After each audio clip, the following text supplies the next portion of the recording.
On the day the gynecologist confirmed that I was pregnant, my husband, Austin Jones, pushed me into the operating room to donate blood to save his first love. Feeling frail after the blood transfusion, I almost fainted in front of Austin. However, he pushed me away and went to take care of his first love. Furthermore, he hung up on all my phone calls and stayed with his first love all night on the day I miscarried. Time after time, I was met with disappointment. When I finally decided that I had enough of his mistreatment and no longer wanted to love him, he panicked and begged me to give him another chance. As I grasped the medical report tightly, I sat on the hospital bench with mixed feelings regarding the news of my pregnancy. I had clicked on Austin's phone number several times, but I didn't dare to call him. I didn't know if Austin would think I had ulterior motives and pressure me to abort the baby if I told him about my pregnancy. Just as I looked up at the gynecology department not far away and was hesitating whether to take the initiative to abort the baby, my phone suddenly rang. After staring at Austin's name on the screen, I anxiously answers the phone.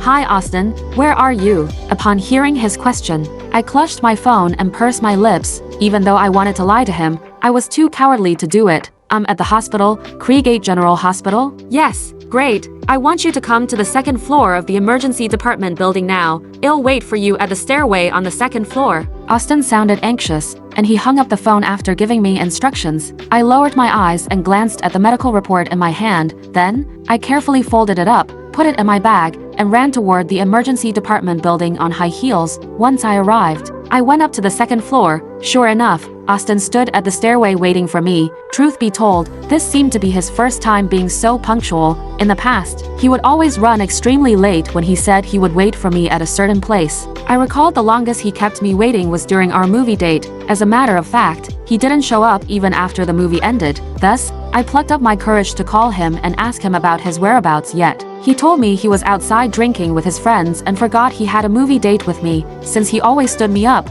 I was surprised that he actually kept his promise for once. When he saw me, he immediately grabbed my wrist and dragged me toward the emergency room without saying a word. He was very tall and walking at an urgent pace, so I couldn't keep up with his pace at all. Hence, I could only trot all the way. Because of this, I was drenched in sweat from running even though the distance from the stairway to the emergency room was only a few hundred feet. As soon as I stopped, Austin pushed me into the emergency room. "Doctor, take her blood." I looked at Austin, who was anxious. Though puzzled, I didn't dare to ask him why. I kept my head low and let the doctor take me further into the emergency room. When I entered the operating room and looked at the pale woman, who was lying on the hospital bed and receiving supplemental oxygen, I finally realized why Austin was so anxious. Austin was always so solicitous about her welfare. Even if it was in the middle of the night, he would run out in his pajamas as long as she called. As long as it was her wishes, Austin would immediately fulfill them. In fact, Austin once promised her that, except for marriage, he would make it up to her twice as much for everything else. On the other hand, I seemed to only gain the part of marrying Austin. I pursed my lips and lay down on the hospital bed beside the woman. I frowned in pain when the doctor inserted the needle into my blood vessel. Looking up at the doctor, I asked, "I haven't done a health checkup yet. Is it okay to give her my blood?" "Mr. Jones has shown us your medical records. Your blood type matches Miss Diaz's, and you're physically healthy. Miss Diaz's condition is especially critical this time, so she needs about 600 milliliters of blood. If there's any discomfort throughout the whole process, please bear with it for a while." 60 Omo. I clenched my fists as I watched the blood flow down the tube and into the bag. Although I knew that Nicole Diaz, Austin's first love, was in a particularly critical condition, I was still generally aware that the maximum amount of blood donated each time should not exceed 400 milliliters. Now that the doctor wanted to take 600 milliliters in one go, it would definitely take a toll on my body, let alone that I was currently in the first trimester of my pregnancy. I stared at the doctor hesitantly. After a long moment of internal struggle,